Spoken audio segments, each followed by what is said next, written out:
कि आप भी 2025 में पुर्तगाल जाना चाहते हैं और अपने आप को वहाँ पर सेटल करना चाहते हैं, चाहे वो वर्क परमिट के थ्रू हो या स्टडी वीज़े के थ्रू। आज मैं आपसे बात करूँगी कि आप पुर्तगाल 2025 में स्टडी वीज़े के थ्रू कैसे जा सकते हैं और वहाँ पर आपको क्या बेनिफिट्स होंगे, आपका टोटल प्रोसेसिंग टाइम कितना है, आपको डॉक्यूमेंट्स कौन से चाहिए होंगे, टोटल कॉस्ट आपको क्या चाहिए होगी, ईच एंड एवरीथिंग स्टार्ट से एंड तक कि आपके होल प्रोसेस में आपको क्या क्या डॉक्यूमेंट्स, प्रोसेसिंग टाइम, आपको क्या एडवांटेजेस होंगी, आपको स्कॉलरशिप मिलेगा और उसके बाद आपके सेटलमेंट और यूनिवर्सिटीज़ वगैरह जो भी ईच एंड एवरीथिंग आपके साथ मैं इस वीडियो में शेयर करने लगी हूँ।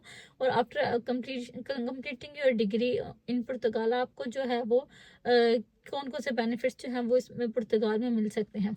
तो सबसे पहले स्टार्ट करते हैं कि आप पुर्तगाल में अपना स्टडी वीज़ा कैसे प्रोसीड कर सकते हैं। तो इसमें दो टाइप्स होती हैं। सबसे पहले होती है एक टाइप सी और दूसरी होती है टाइप डी। अब टाइप सी क्या होती है, इसमें होते हैं short stay visa. Short stay visa होता है उन कोर्सेज के लिए जैसे रिसर्च प्रोजेक्ट्स होते हैं जो तकरीबन 90 डेज़ के लिए जो है वो वैलिडिटी होती है, उनकी लास्टिंग होती है लेस देन 90 डेज़, जिसे कह लेंगे 3 मंथ्स होती है। अब जो होती है long stay visa type D, मैं रिकमेंड करूँगी कि आप हमेशा जो है वो long stay visa type D पुर्तगाल में अगर आप स्टडी वीज़े पे जा रहे हैं तो आप इस ऑप्शन को चूज़ करें, स्टडी वीज़े में ख़ास तौर पर लॉन्ग स्टे टाइप डी, जो कि आपका होता है कि स्पेशली बैचलर की डिग्री, मास्टर की डिग्री के लिए और डॉक्टरल स्टडीज़ वगैरह के लिए आप ये चूज़ करते हैं। इसमें आपको डॉक्यूमेंट्स कौन से चाहिए होते हैं, इसमें इसका मेन डॉक्यूमेंट है वैलिडिटी, पासपोर्ट होनी चाहिए जिसकी 3 मंथ्स तक लाजमी जो है उसकी एक्सपायरी डेट बिल्कुल नहीं होनी चाहिए, 3 मंथ्स तक आपका वैलिड होना चाहिए पासपोर्ट। अब उसके बाद कर लेंगे कम्प्लीटेड, आपका जो वीज़ा एप्लीकेशन फॉर्म है वो आपने उसको फिल करना प्रॉपर होना चाहिए। आपके पास 2 रिसेंट पासपोर्ट साइज जो है वो फोटोग्राफ होनी चाहिए, रिसेंट जो ली हुई हो आपकी, बहुत पुरानी ना हो। लेटर ऑफ एक्सेप्टेंस आपके पास होना चाहिए। फॉर्म जो है वो रिकॉग्नाइज होना चाहिए पुर्तगीज जो एजुकेशनल इंस्टीट्यूशन है वहाँ से। ये आपका फॉर्म जो है वो लेटर ऑफ एक्सेप्टेंस आपको होना चाहिए। अब इसका प्रूफ ऑफ ट्यूशन पेमेंट और स्कॉलरशिप का जो है वो आपके पास प्रूफ होना चाहिए, रिसीट होनी चाहिए, रिसिप्ट जिसे आप कहते हैं रिसिप्ट होनी चाहिए, ऑफिशियल स्कॉलरशिप लेटर्स वगैरह। Proof of financial means bank statement आपकी होती है, आपको आपकी बैंक स्टेटमेंट स्ट्रॉन्ग होनी चाहिए। आपने अपनी bank statement proper original genuine way से अपनी बैंक स्टेटमेंट जो है वो रेडी करनी है। आपको कंफर्मेशन और स्कॉलरशिप कंफर्मेशन आ जाती है, उसमें आप फिर आ जाता है कि स्पॉन्सरशिप लेटर आपको प्रॉपर होना चाहिए। आपको जो भी यूनिवर्सिटी आपको कैश लेटर इशू कर रही है आपको स्टडी वीज़ा के लिए, वो प्रॉपर आपका उस डॉक्यूमेंट के लिए होनी चाहिए। आपको सफिशिएंट फंड्स जो आपको होने चाहिए ईच मंथ, आपका जैसे एक्सपेंस किया जाए बैंक स्टेटमेंट में। एक स्टूडेंट होता है जैसे आपको पता है कि उसको 20 आवर्स जो है वो काम अलाउ होता है, फुल टाइम वो काम नहीं कर सकता, तो बैंक स्टेटमेंट में उसकी प्रॉपर रिमेनिंग फीस और उसकी एक्सपेंस जितने भी एच एंड एवरीथिंग की आपको बैंक स्टेटमेंट रेडी करनी पड़ती है। तो उसमें एस्टिमेटेड 870 जो है वो यूरो का आपका पर मंथ एक्सपेंस किया जाए, तो उस हिसाब से आपका जितना भी कोर्स बनता है आपको वो बैंक स्टेटमेंट जो है वो रेडी करनी पड़ती है। उसके बाद आ जाता है अकोमोडेशन प्रूफ। आपके पास अकोमोडेशन प्रूफ लाजमी होना चाहिए। आपके भी इसको कंटिन्यू करने के लिए आपको बताना है कि भाई आप यहाँ से जाएंगे, आपको वहाँ पर कितना टाइम कहाँ पर स्टे करना है। आपको अकोमोडेशन प्रूफ भी लाजमी आपका होना चाहिए ताकि आप उन्हें बता सकें कि भाई मैं यहाँ से मूव होने के बाद आप कोई भी अपना नॉर्मली कोई होटल बुक कर लें, या फिर बहुत सी वेबसाइट्स होती हैं वहाँ पर, हर कंट्री में होती हैं कि आप वहाँ के थ्रू अपना रूम वगैरह कुछ भी आप बुक कर सकते हो और आप बता सकते हो कि आप यहाँ से, या फिर आपको कोई फैमिली रिलेटिव्स है तो आप बता सकते हो कि भाई मेरे यहाँ पर मैंने जाकर फिलहाल अकोमोडेशन अपनी जो कंटिन्यू करनी है। फिर बात करें तो आपकी हेल्थ इंश्योरेंस की, तो हेल्थ इंश्योरेंस आपकी वैलिड होती है ड्यूरेशन ऑफ जो स्टे कि आप जितनी देर तक आप वहाँ पर रहेंगे आपके वहाँ तब तक की हेल्थ इंश्योरेंस जो है वो आपकी होनी चाहिए।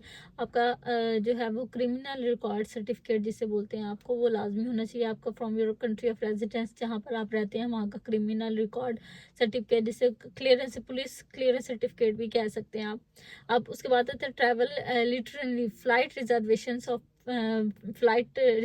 ऑफ ट्रैवल प्लान्स जिसे बोलते हैं आप, वो भी आपका होना लाजमी चाहिए। अब इसमें एप्लीकेशन प्रोसेस की बात की जाए तो सबसे पहले स्टेप में आ जाता है कि आपको admission secure admission to Portuguese institution से आपका जो है वो एडमिशन होना चाहिए। आपके पास जेन्युइन आपने वहाँ पे कोई कॉलेज में एडमिशन ले रहे हैं, यूनिवर्सिटी में ले रहे हैं आपको वहाँ से। नेक्स्ट है आपके पास आर रिक्वायर्ड डॉक्यूमेंट्स, आपने इसको कंटिन्यू करने के लिए आपने अपने डॉक्यूमेंट्स को इकट्ठा कर लेना है, जो जो इसमें आपको डॉक्यूमेंट्स रिक्वायर्ड हैं वो। अब थर्ड आ जाता है कि आपने अपॉइंटमेंट अपनी शेड्यूल करनी है पुर्तगीज कॉन्सुलेट और एम्बेसी के साथ। आपके इन योर कंट्री, हमारी कंट्री में जहाँ पर भी, जिस कंट्री में भी आप रह रहे हैं वहाँ पर आपने अपॉइंटमेंट शेड्यूल कर लेनी है पुर्तगीज कॉन्सुलेट। क्योंकि आप पुर्तगाल आ रहे हैं तो हर कंट्री में जो है वो कहीं ना कहीं पर एम्बेसीज वगैरह ज़रूर होती हैं जो इनको कॉन्सुलेट खा रही होती हैं। अब नेक्स्ट स्टेप की बात करेंगे तो आपने वीज़ा इंटरव्यू अटेंड करना है, उसमें आपके एप्लीकेशन अपनी सबमिट करवानी है। वीज़ा इंटरव्यू में आपसे चीज़ें, मेन बेसिक चीज़ें पूछी जा सकती हैं। आप क्यों आना चाहते हैं इस कंट्री में, आप स्टडी के अकॉर्डिंग आप जेन्युइन आंसर्स उनको देंगे आपसे, आपके बैंक स्टेटमेंट के अकॉर्डिंग, आपके कोर्स के अकॉर्डिंग स्पेशली आपसे आंसर किए जा सकते हैं, आपकी अकोमोडेशन के अकॉर्डिंग। तो हर चीज़ को आपने मेंटली तौर पे रेडी रहना है और उसका प्रॉपर आपने आंसर लाजमी देना है। ठीक है, आप इस चीज़ के अपने एप्लीकेशन जो है वो सबमिट करवानी है। आपने तकरीबन इसको 2 से 3 मंथ का प्रोसेसिंग टाइम मैक्सिमम होता है इसमें। आपका डिसीजन जल्दी भी आ जाता है, आप प्रोसेसिंग टाइम आपका लेट भी हो जाता है। 2 से 3 मंथ्स आप इसको मैक्सिमम कर लें। आपने जब पुर्तगाल इसके बाद पहुंच जाना तो आपने वहाँ पे अपना रेजिडेंस परमिट अप्लाई करना है। तकरीबन 30 दिन के अंदर, 3 मंथ के अंदर अंदर आपने वो भी लाजमी अप्लाई करना है। अगर हम बात करें स्कॉलरशिप की तो जैसे हर कंट्री में आपको स्कॉलरशिप मिलता है, तो पुर्तगाल भी यूनिवर्सिटीज़ है, ये कॉलेज जहाँ पर भी आप एडमिशन ले रहे हैं आपको एक अच्छी अमाउंट में स्कॉलरशिप्स, कुछ यूनिवर्सिटीज़ कॉलेजेस आपको डिपेंड करता है आप किस में जा रहे हैं, आपको लाजमी जो है वो आपको ऑफर करती हैं, स्कॉलरशिप्स ऑफर करती हैं। अब नेक्स्ट की बात करें तो आपको बेनिफिट्स क्या क्या हैं। अगर आप स्टडी वीज़े पे पुर्तगाल आते हैं तो आपको क्या, एक तो बहुत अच्छा आपको एजुकेशन सिस्टम आपको मिलता है पुर्तगाल में। देन सेकेंडली अगर बात की जाए तो आप यहाँ पर परमानेंट रेजिडेंसी ले सकते हैं। जैसे आपको पता है कि आप यहाँ पर आते हैं, आप अपना वीज़ा भी स्विच कर सकते हैं, आप वर्क परमिट ले सकते हैं, आप बहुत से ऑप्शंस ओपन हो जाते हैं। आप यहाँ पर प्रॉपर, जैसे कि आपको पता है कि आप पुर्तगाल जो है वो बहुत जल्दी आपको यहाँ पे रेजिडेंसी, आपको कहा जाए कि यहाँ पर आपको प्रॉपर ILR जैसे बोल सकते हैं कि आपको डॉक्यूमेंट्स आपको दे देता है।